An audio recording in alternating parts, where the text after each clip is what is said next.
Por aquí, doctor, ¿cómo estás? Muy buenos días, ¿cómo estás? Muy bien, muy buenos días, Jorge. Encantado de estar en tu programa. Muchísimas gracias, doctor Enrique Ruelas. Pues hoy estamos de plácemes contigo. Hay unas grandes referencias de quién eres, de a qué te dedicas, de tu parte de investigador, de filántropo y de apasionado por todo y cada una de las cosas que haces. Así es que, si me permites, pues vamos a dividir, como es costumbre, en tres partes esta charla. Primero, que nos digas quién es el ser humano, la persona, quién es Enrique Ruelas Barajas, quién es, qué pensaba de niño, qué soñaba, en qué momento se volvió disruptivo, porque estoy seguro que tú, como Sancho Panza, que le vino en voluntad y deseo de hacer lo que otros no pudieran hacer por él.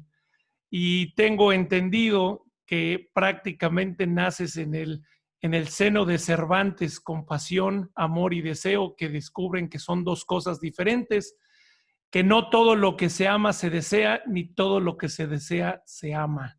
Así es que platícanos un poquito quién es Enrique Ruelas.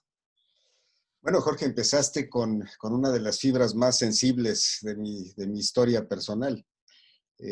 Pues en efecto, yo he transitado a lo largo de mi vida entre dos caminos paralelos: el camino de la ciencia a través de mi formación médica, pero también a través del camino del arte, porque pues eso lo viví desde que nací con mi padre y eso me ha marcado profundamente. Así es que no podría negar que tengo una mezcla, a veces digo que tal vez un tanto esquizofrénica, entre ciencia y arte, pero que se encuentran en diferentes puntos y eso me enriquece muchísimo. Ese fue el origen de mi formación como persona.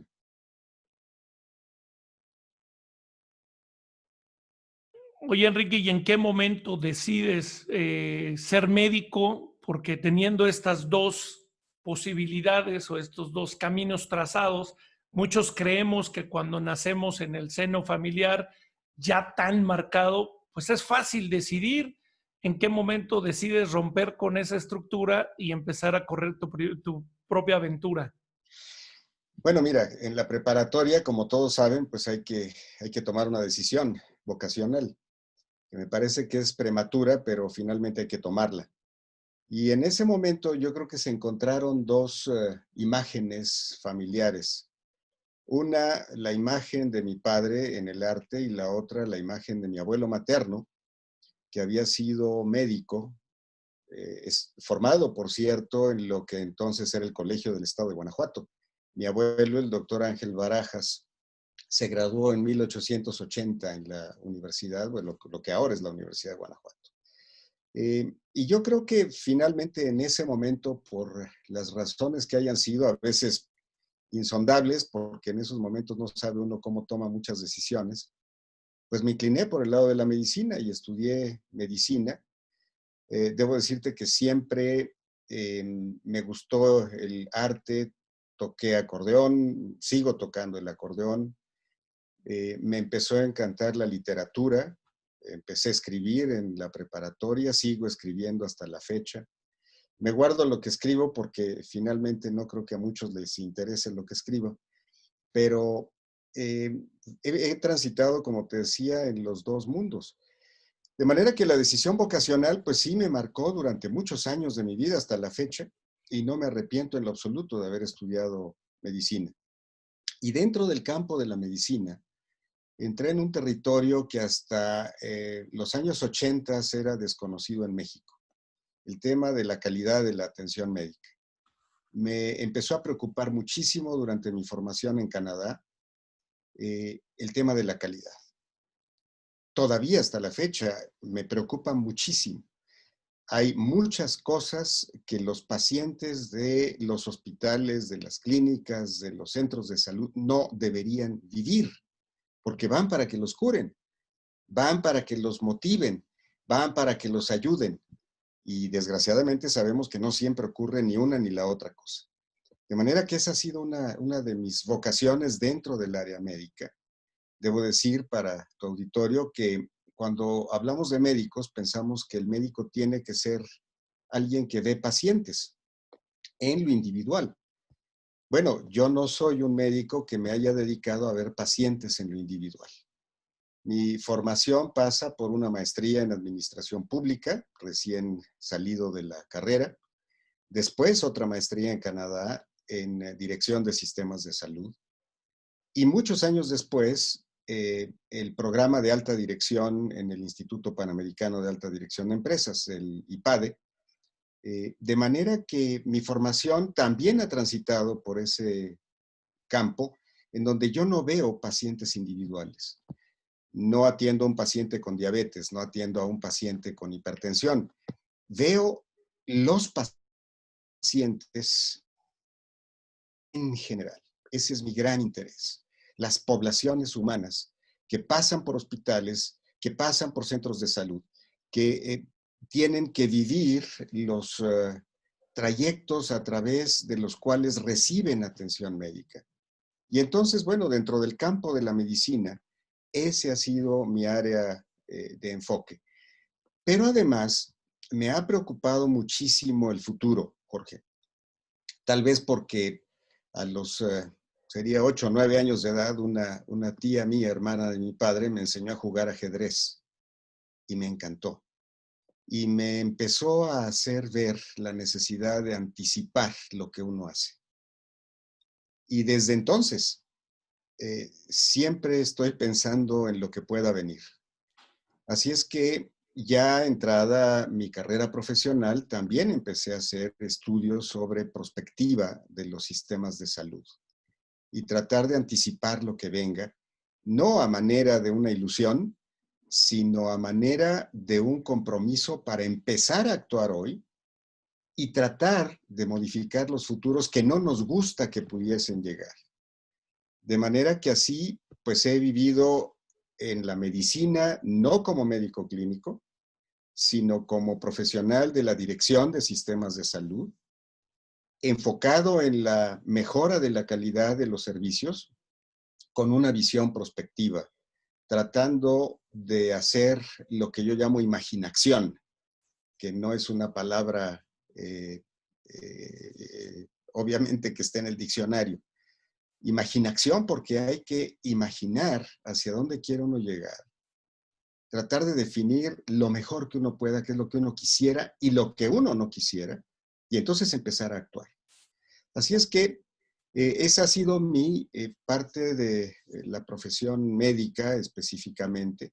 Y concluyo, si quieres, esta primera introducción diciéndote que a través de este camino en la medicina, llegué a una posición que ha sido para mí el mayor honor en mi desarrollo profesional, que ha sido presidir la Academia Nacional de Medicina.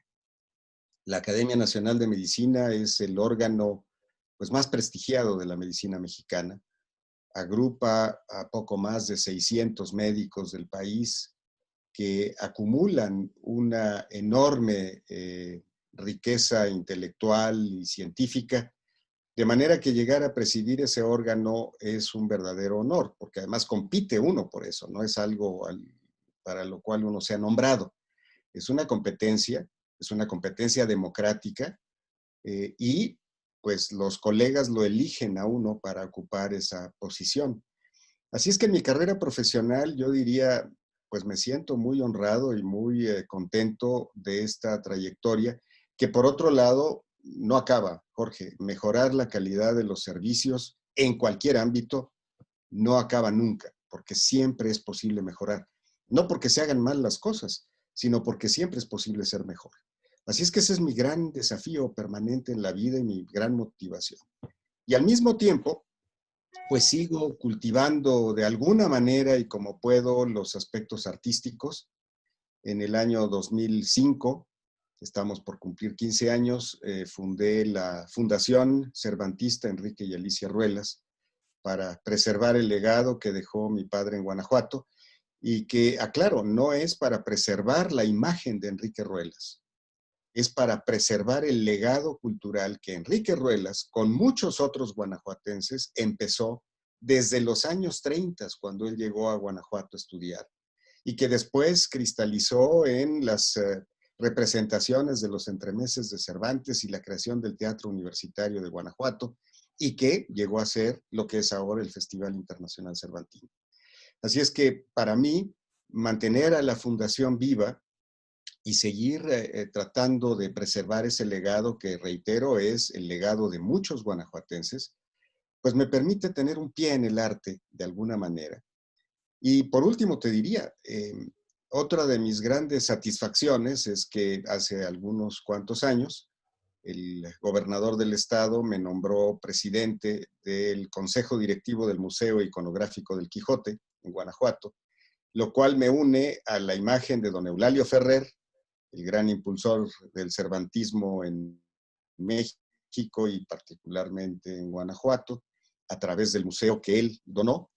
Así es que, bueno, pues mi vida es redonda por ese lado, en lo profesional, médico, en mi vocación artística relativamente escondida.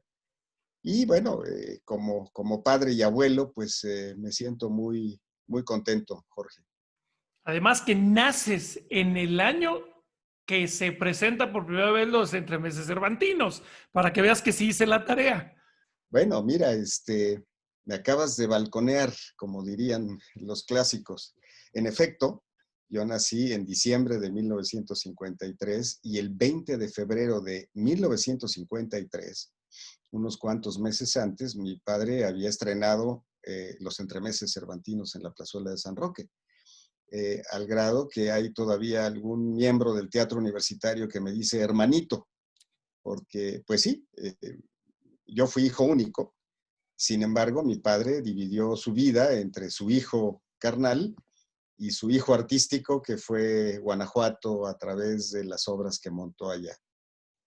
Que así viene tu origen disruptivo, porque así como tu padre divide su amor en su hijo carnal y su hijo por la pasión del arte, pues así divides tú la tuya con la parte del arte y la parte profesional de médico. Entonces ya empezamos a encontrar el hilito de dónde viene esa disrupción.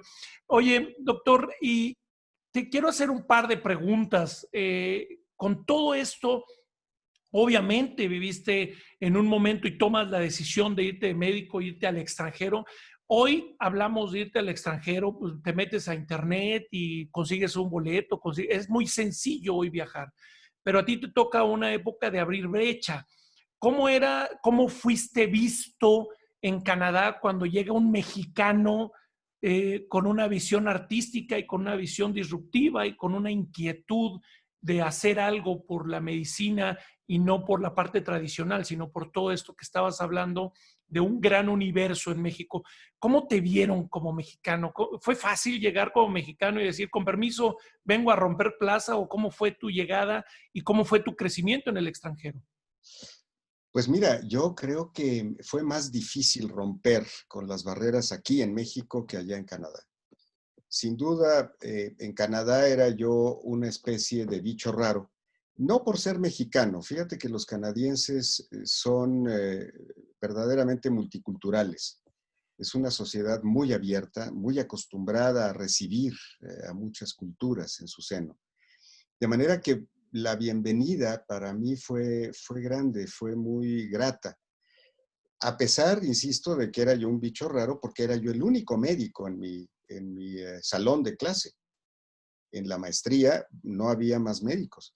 Y la razón es que tanto en Estados Unidos como en Canadá, y particularmente en aquella época, eh, el campo al que yo me dediqué, el de la Dirección de Sistemas de Salud, no era un campo dirigido a los médicos, era dirigido a quienes querían dedicarse profesionalmente a dirigir sistemas de salud.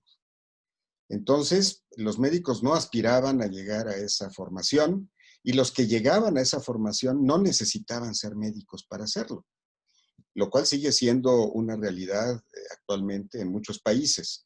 Los directivos de salud son profesionales de la dirección de sistemas de salud.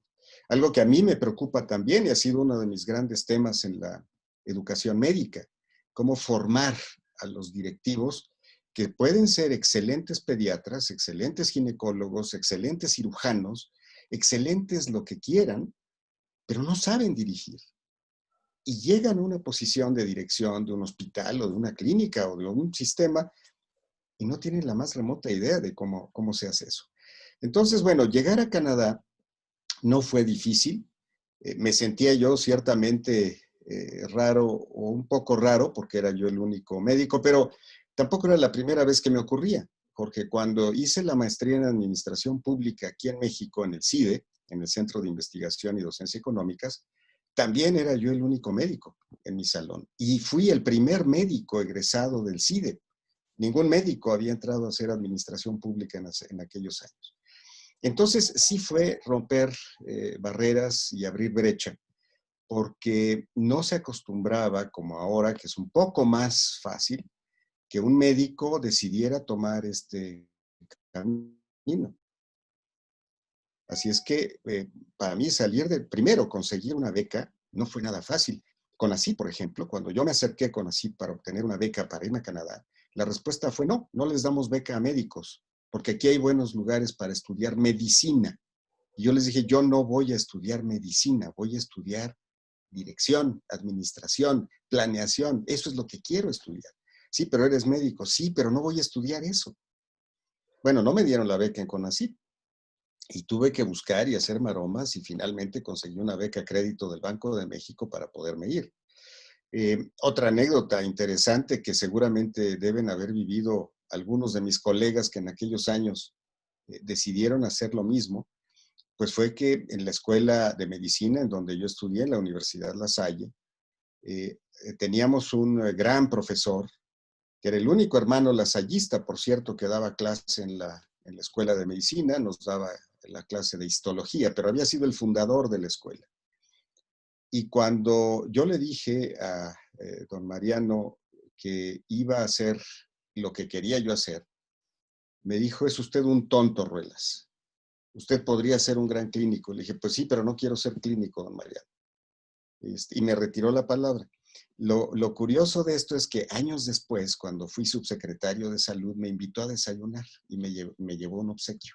E hicimos nuevamente las paces, después de que pues él no aceptaba que alguien que estudiaba medicina se dedicara a un campo de la medicina que no era tan conocido. Así que pues sí, me tocó abrir brecha y no me arrepiento para nada porque ha sido una formación personal fascinante. Oye, doctor, ¿y por qué regresar a México si para ti, siendo médico, teniendo esta especialización o esta especialidad administrativa, pues estoy seguro que más de un país o un estado en el extranjero te hubiera arrebatado hoy estarías en los cuernos de la luna en otro país siendo valorado, aprovechado al máximo? ¿Por qué regresar a México? ¿No es frustrante? Mira, no por lo siguiente. En primer lugar, la decisión fue muy pensada. Efectivamente, yo tenía en Toronto, donde estudié, un par de ofertas de trabajo, una de ellas en la misma universidad, en una posición que pues me atraía muchísimo porque me ofrecían la jefatura del departamento del área donde yo estudié, que era pues algo inaudito por ser extranjero y por la edad que yo tenía. Y luego tenía otra oferta de trabajo también, pero regresé por mexicano y te voy a decir a qué me refiero. A los mexicanos culturalmente nos importa muchísimo la familia. Y yo fui hijo único. Mi hija mayor acababa de nacer en Canadá. Y yo no me imaginaba a mi hija creciendo sin sus abuelos y a sus abuelos creciendo o viviendo sin su nieta. De manera que yo me sentía muy responsable por mis padres. Finalmente, en aquellos años mis padres tenían la edad que yo tengo ahora, de manera que yo no diría que ya eran viejos, aunque me podrían ver ahora como tal, pero, pero yo quería estar cerca de mis papás, de manera que esa fue la decisión para regresar. Y no me arrepiento en lo absoluto, Jorge, porque las oportunidades que se me abrieron en México para poder contribuir en la medida en la que haya podido hacerlo, eh, fueron enormes y difícilmente hubiera ocurrido en Canadá. En los países más estructurados, en los países más desarrollados, pues hay caminos ya establecidos. Eh, llegar a México y, por ejemplo, empezar a hablar de calidad de la atención médica, que no se hablaba, un tema del que no se hablaba. No lo hubiera podido hacer en Canadá, ya por supuesto que se hablaba del tema y era un tema más que estudiado. Entonces, abrir brecha en ese territorio de la calidad, pues ha sido para mí muy satisfactorio y no lo hubiera podido hacer allá. Así es que de ninguna manera me arrepiento de haber regresado. Viví con mis padres, conocieron a sus nietas convivieron con sus abuelos, y yo pude desarrollar una trayectoria profesional que me ha sido muy satisfactoria. Oye, doctor, vamos entrándole a esta segunda y tercera parte. Lo que comentas, regreso porque hacía mucha falta y sigue haciendo mucha falta. Hoy el COVID-19 ha puesto en evidencia la deficiencia o la carencia o las necesidades de un sistema médico, no solamente en México, sino también lo hemos visto en países desarrollados, en países llamados de primer mundo, y obviamente México y países subdesarrollados. Eso por una parte, y paralelo a lo que estás comentando y has narrado a lo largo de tu charla, la planeación, la visión de saber qué sigue, el adelantarnos a. Obviamente nadie se imaginaba que un bicho como el COVID pudiera ser tan letal y tan expandible tan rápido. ¿Cómo empatar las experiencias? ¿Qué nos deja el COVID-19 hoy y qué nos hace falta en esa planeación, en esa visión para el desarrollo, ahora sí concretado en México, tocando un poquito el escenario mundial? A ver, creo que este tipo de pandemias pueden anticiparse. Eh, Pueden anticiparse porque sabemos que los virus, particularmente los virus, para los cuales no tenemos tratamientos tan efectivos como para las bacterias. Para las bacterias hay antibióticos, que por cierto, cada vez se están limitando más los antibióticos en su efecto, y aprovecho aquí para transmitir a tu auditorio, cuidado con el sobreuso de antibióticos. Las bacterias se acostumbran a los antibióticos y luego no se mueren con los antibióticos. Y lo que estamos haciendo es toreando bacterias con antibióticos que no deberían tomarse como se están tomando. Bueno, después de este comercial sobre los antibióticos, ojo, no abusen de antibióticos. El caso de los virus es diferente. Los virus no tienen un tratamiento tan estudiado, tan efectivo, y a veces no tienen tratamiento, como es el caso de este virus en particular. Todavía no tenemos tratamiento. Entonces, sabemos que los virus pueden aparecer como apareció como nos apareció el H1N1 en México y nos estalló en la cara literalmente en 2009. Y creo que sí es importante y es muy responsable estar pensando que van a seguir muchas otras pandemias. De manera que no es algo extraordinario pensar a futuro en eso.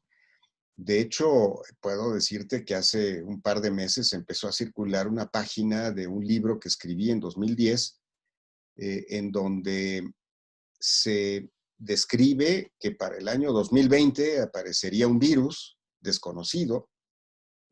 Bueno, y cuando me preguntan casi de qué bola de cristal saqué eso, pues no era una bola de cristal.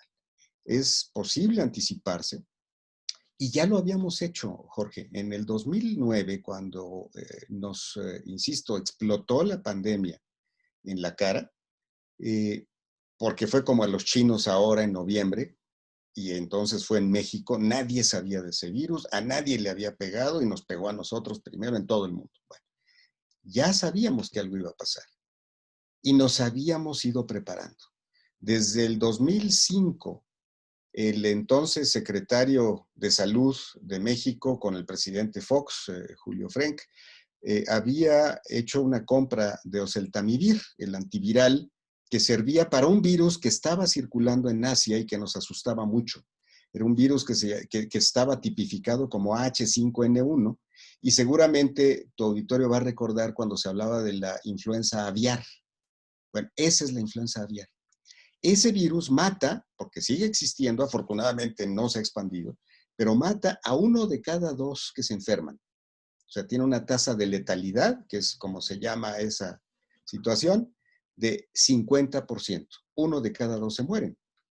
Hoy este virus afortunadamente está mucho más abajo. Pero en aquella época nos preparamos para eso, se hizo la compra de los Celtamivir, se hizo un manual de contingencia, por si acaso, se hizo un simulacro en el 2006 en la Secretaría de Salud, por si acaso. En 2007, cuando el presidente Calderón me nombra secretario del Consejo de Salubridad General, platico con el entonces secretario de Salud, con José Ángel Córdoba, leonés, y le planteo la necesidad de fortalecer el Consejo de Seguridad General. ¿Y eso qué significaba? Incorporar a secretarías de Estado que no estaban en el Consejo. El Consejo es un órgano colegiado donde participan dependencias del gobierno, pero también instituciones privadas. Y es el máximo órgano constitucional que tenemos en el país para declarar emergencias sanitarias. Nadie puede declarar una emergencia sanitaria, no la Secretaría de Salud, si no es el Consejo de Salubridad General. Bueno, entonces yo ocupaba el secretariado de ese consejo. Le propongo al doctor Córdoba y a su vez al presidente Calderón que incorporáramos, por ejemplo, a la Secretaría de Educación Pública, que no estaba en el consejo, a la Secretaría de Economía, que no estaba en el consejo, a la Secretaría de Hacienda, que no estaba en el consejo, al Colegio de Enfermeras, que no estaba en el consejo, etcétera. De manera que si había alguna emergencia sanitaria, todos los que debiesen tomar decisiones sobre la conducción de la emergencia estuvieran sentados en la misma mesa en el mismo momento. Y eso fue en el 2007. De tal manera que cuando aparece la pandemia del H1N1, estábamos preparados. Se había escrito. Nosotros habíamos hecho un estudio en 2005, y nosotros me refiero al doctor Antonio Alonso Concheiro y un servidor, habíamos iniciado un proyecto que se llamó México Salud 2050, tratando de anticipar lo que podría venir. Y ahí es, como resultado de ese estudio, donde se publica el libro, donde se escribe esta aparente profecía, que no lo es, de que aparecería un virus ahora. Bueno, quiere decir que sí nos podemos anticipar. Y respondiendo ya después de todo este preámbulo a tu pregunta, yo diría, ahora nos tenemos que seguir preparando, Jorge, porque no debemos estar respondiendo día a día a cada una de las situaciones que se nos van presentando. Hay que hacerlo, no digo que no. Sí tenemos que reaccionar y reaccionar lo mejor posible, pero también tenemos que ser más proactivos. Y tenemos que empezar a pensar en qué va a pasar con una segunda ola, que es muy probable que venga. ¿Cómo vamos a manejar la situación en los próximos meses y tal vez un par de años más de un virus en tanto hay un tratamiento efectivo, una vacuna que nos permite? Bueno, hay que levantar la mirada. A mí me preocupa que si estamos viendo solamente al presente, al hoy, y no levantamos la mirada, nos podemos tropezar cualquier momento y dar un tope con la pared cuando volvamos a tener otra pandemia o a mucho antes que eso, una segunda ola probablemente combinada con H1N1, con dengue y con problemas que en el invierno se nos van a acentuar. Entonces, yo creo que es muy importante que empiece a preverse, y digo empiece, no sé si lo estén haciendo en la Secretaría de Salud. Temo que no deban estar demasiado preocupados por ver el futuro, porque están muy preocupados viendo el presente. Pero sí tenemos que empezar a hacer algo para pensar en el futuro. Y el futuro es... El doctor Enrique Ruelas no ha recibido una llamada de presidencia o de la Secretaría de Salud Federal para, para consultar, para preguntar de las experiencias y de opiniones. No, Jorge, no. ¿Cómo así? Mira, a ver, cada gobierno toma sus decisiones, asume sus responsabilidades y responde como cree que debe responder. En mis tiempos decidimos que la participación social era fundamental, tan así que incorporamos, como te decía, organizaciones en el Consejo de Salubridad General que no estaban incorporadas, las enfermeras, la Cámara Nacional de la Industria de Transformación, por poner un par de ejemplos nada más. Y les dimos un gran juego a la Cámara Nacional de la Industria Farmacéutica, no porque tuviéramos ninguna relación con la industria, sino porque son entes pensantes. Y son entes pensantes que ven otras realidades que no alcanzamos a ver quienes estamos en ese momento en el gobierno. Estaban las academias, están las academias, medicina, cirugía, pediatría.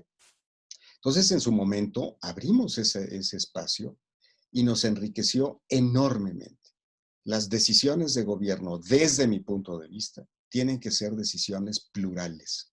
Ni el gobierno solo puede, ni la sociedad civil sola puede.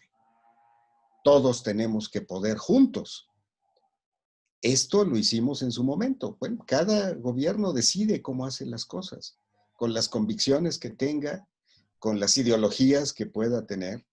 Te puedo decir que en nuestro caso había una sola prioridad, que era la vida de las familias, la vida de las personas, el contener una pandemia de la que éramos responsables para todo el mundo, no nada más para México, porque aquí empezó.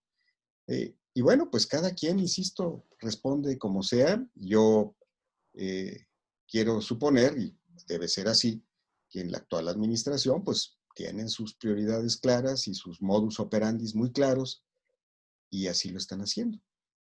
¿Será que el ser humano, y en especial el mexicano, hemos perdido la capacidad de asombro, doctor, y nos hemos convertido en visores de estadísticas? Fíjate que una es esa, Jorge, sí, yo no tengo la menor duda. Desde el momento en el que ya hoy para algún joven puede ser normal que hayamos llegado a la luna, y los que vivimos ese día, pues lo vivimos con verdadero asombro, pues efectivamente se ha ido perdiendo esa capacidad de asombro. Pero no solamente es la capacidad de asombro lo que se ha perdido, estamos inundados en un mar de información. Y eso nos impide distinguir entre la información útil de la información basura. Y eso hace que las decisiones se compliquen muchísimo, porque finalmente estás viviendo en una terrible turbulencia, en donde es muy difícil ver con claridad hacia dónde quieres llegar. Así es que yo creo que es una combinación de las dos cosas, sí. Se pierde capacidad de asombro, pero al mismo tiempo esa capacidad de asombro se pierde por la vorágine de evolución tecnológica, pero al mismo tiempo por la enorme cantidad de información que nos está inundando a través de medios que no teníamos y que nos enloquecen literalmente, porque ya no sabes qué es cierto y qué es falso. Bueno, de eso se trata este espacio. Yo no soy comunicador, yo no tengo un programa de radio ni de televisión. Ahora con la pandemia yo soy empresario y de eso se trata este espacio, de traer a la mesa opiniones que nos ayuden a generar juicios de valor, realmente con información que nos permita discernir, que nos permita tener calma y pensar. Para mí sería muy fácil entrevistarte en lugar de charlar y preguntarte por temas biomédicos, biotecnológicos y que nos expliques qué es el COVID. Pero yo creo que tu experiencia y el valor de aportación que generas es mucho más enriquecedor. Y aquí vendría la pregunta, doctor, ¿qué hacemos? ¿Hacia dónde vamos? Porque hoy a ti te ha tocado estar en la cúpula, en las esferas de tomas de decisiones, pero de pronto los ciudadanos nos sentimos perdidos y escuchándote, pues a mí no me queda más que molestia, enojo y decir, oigan, párenle a su relajo allá arriba, ¿no? Y vamos apostándole a México.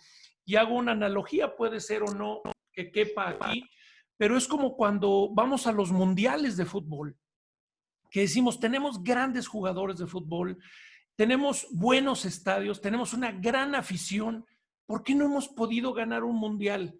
Aquí sucede lo mismo en el tema médico. Tenemos grandes médicos, grandes especialistas, un territorio con una participación ciudadana importante. ¿por qué no logramos ser el país en temas médicos, como económicos y como todos los demás? Pero hoy en este tema médico, ¿por qué no logramos ser lo que deberíamos de ser, doctor? Mira, yo creo que somos muchas cosas buenas y creo que hay que rescatarlo, pero usaste una palabra en la que yo me quisiera apoyar, Jorge, y es la palabra valor. La usaste hablando de juicios de valor, juicios que nos permitan discriminar entre lo importante y lo no importante. Bueno, pero creo que también hay que utilizar la palabra valor en otras dos acepciones. El término valor como valía, como una brújula moral, y no hablo de religión, hablo de saber lo que es bueno y lo que no es bueno, y necesitamos una brújula muy clara que nos impida las manipulaciones de información que podemos estar observando, las manipulaciones maniqueístas que estamos observando. Unos tienen que ser buenos para que los otros sean malos y los malos tienen que ser malos para que los otros sean buenos.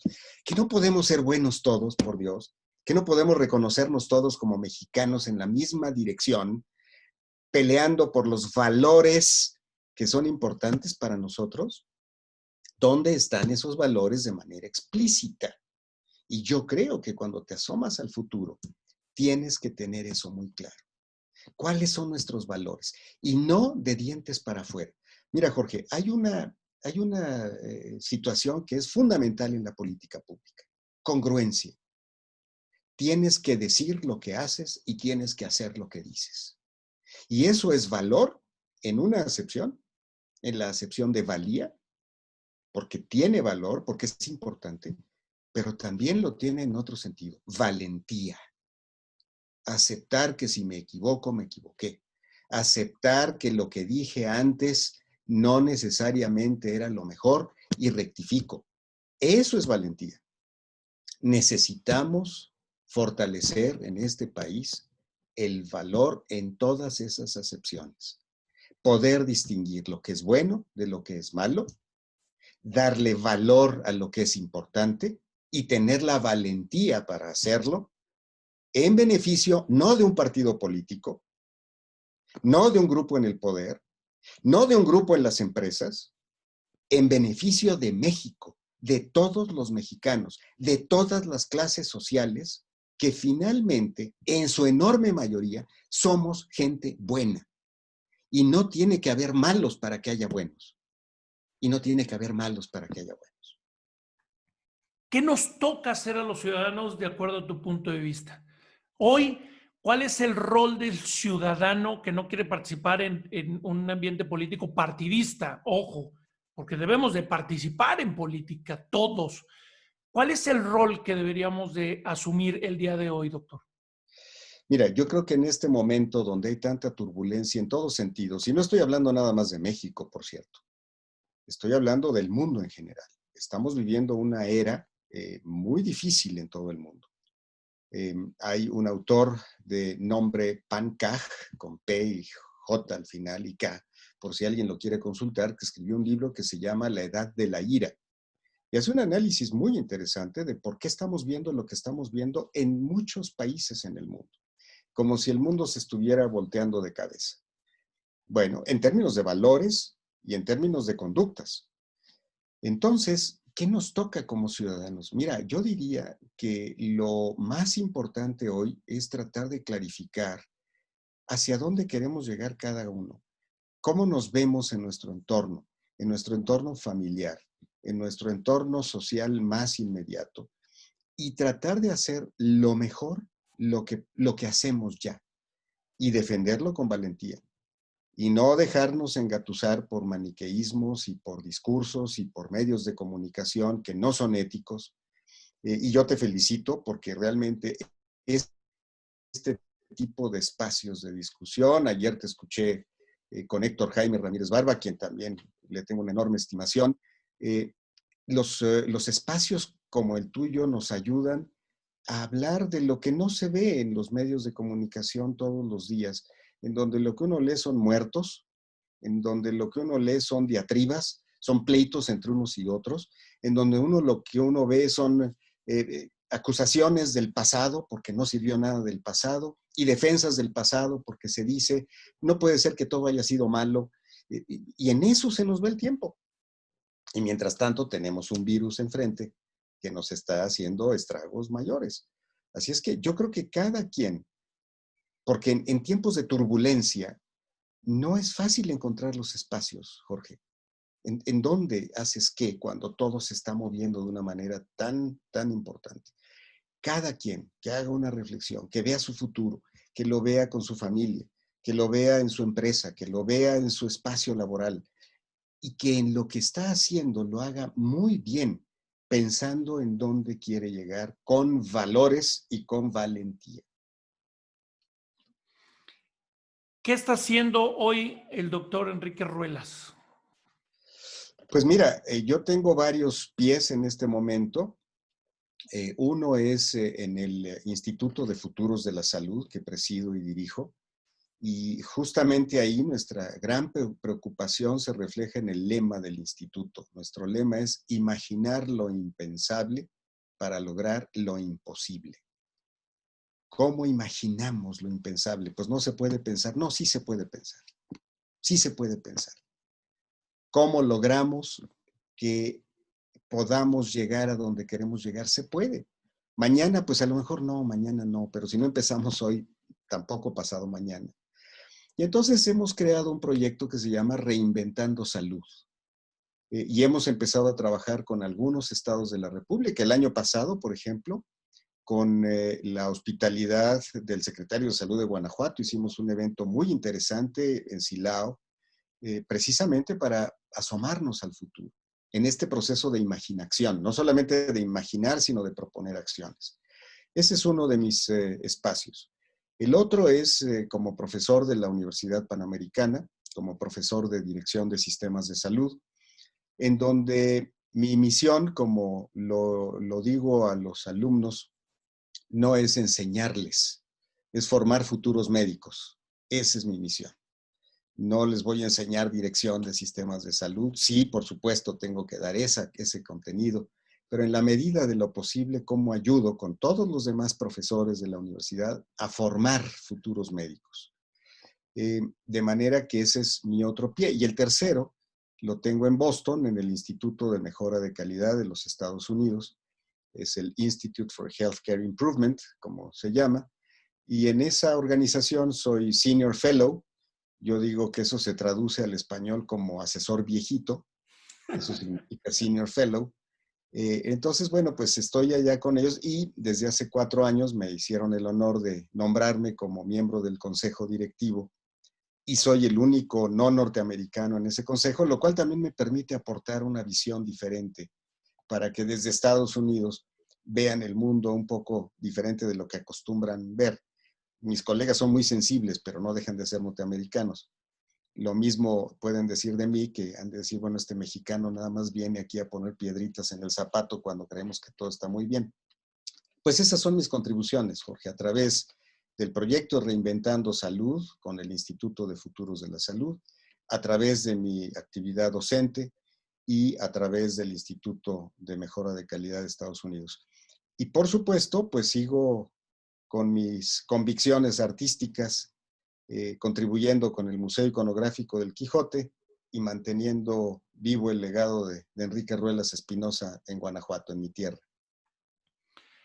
Finalmente, ¿cómo le gustaría al doctor Enrique Ruelas que lo recordaran? Mira, siempre he creído que mi epitafio debiera ser una frase ya muy trillada, pero me reflejaría tal como yo quisiera ser recordado. Todo por servir se acaba. Oye, buenísimo, ese está buenísimo. Dijiste todo en una palabra. Oye, doctor, realmente ha sido una delicia estar aquí contigo esta mañana. No cabe duda que las diosidencias existen. Yo no creo en las coincidencias y estoy seguro que ese amigo común que tenemos, al cual queremos muchísimo los dos, no se equivocó al ponerte en nuestro camino para este espacio. Estoy seguro que has dejado un gran sabor de boca en las personas que te están viendo y te van a seguir viendo porque este video se estará reproduciendo. Personalmente me has dejado muchas semillitas que estoy seguro van a germinar y has dejado un gran sabor de boca a la reflexión, al análisis, a la pasión por este país y a las ganas de seguir luchando por él y contribuir para que salgamos adelante todos. A mí me gustaría comprometerte a invitarte nuevamente más adelante y buscar, porque hay muchos temas contigo, no, esto creo que fue nada más una pincelada o un esbozo de lo que puede ser una obra de arte en una charla mucho más larga y más nutrida. Así es que de verdad estoy muy complacido, muy contento de que hayas estado aquí con nosotros esta mañana y me gustaría que le dejaras un último mensaje a las personas que nos escuchan, a los jóvenes, a los empresarios, a las amas de casa, aquellas personas que hoy están confinadas en su casa o tienen que salir a buscar la papa y están en la desesperanza total porque lo han perdido todo. Pues Jorge, te aprecio la oportunidad de este último espacio. Primero, para agradecerle a nuestro querido amigo común el que me haya inducido a esta entrevista contigo que tanto he disfrutado, a Juan Carlos Romero Hicks. Juan Carlos dijo algo al respecto de mi padre que quiero repetir hoy. En alguna ceremonia, siendo él gobernador del estado, refiriéndose a él, dijo, a los grandes hombres no se les entierra, se les siembra. Y ahora lo quiero hacer recíproco a Juan Carlos, independientemente de la edad de esos grandes hombres, que siempre lo son, no se les entierra, se les siembra. Eso se lo hago recíproco con todo cariño y con todo afecto a Juan Carlos el día de hoy. Y por otro lado, ese mensaje para estos momentos, yo diría, en primer lugar, a pesar de que suene difícil, hay que tener paciencia, Jorge. Esto no lo estamos pudiendo controlar como se hubiera pensado. Seguimos ante enormes grados de incertidumbre sobre el propio virus, sobre su comportamiento, sobre su tratamiento y sobre sus posibilidades de vacunación.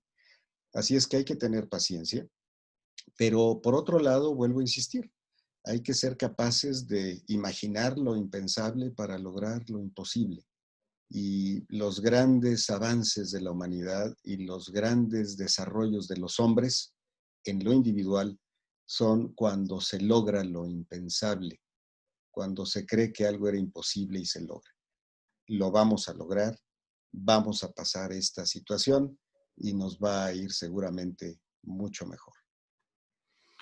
¿No sabes tú que no es valentía la temeridad? Enrique Ruelas Barajas, muchísimas gracias por haber estado con nosotros esta mañana. De verdad que estuvimos de manteles largos y estoy seguro que vamos a seguir disfrutando de esta charla en las repeticiones y vamos a seguir teniéndote presente por lo pronto en nuestras oraciones, en nuestros pensamientos, porque has dejado huella esta mañana. No dejes de escribir porque estoy seguro que habemos muchos que quisiéramos leerte. Así es que creo que no se vale decir no lo replico porque no hay quien le interese. Ya tienes el primer fan que leerá lo que escribas. Así es que muchas gracias y a seguir trascendiendo como hasta ahora, doctor Enrique Ruelas Barajas. Muchísimas gracias. Gracias a ti, Jorge. Muy amable. Y a ustedes, gracias por habernos acompañado. Aquí está la muestra del valor de saber escuchar, del valor de conocer a mexicanos y a mexicanas que generan eso, oportunidades y valor en toda la extensión, como hoy nos lo dijeron, no solamente para hacer juicios, sino también para valor de valía. Muchísimas gracias, que tengan un muy bonito día. Estamos terminando el mes, vamos a cerrarlo con fuerza, con alegría, con pasión y vamos a trabajar por este país llamado México. Gracias a todos, que tengan bonito día. ¡Ánimo! Vamos a darle con todo.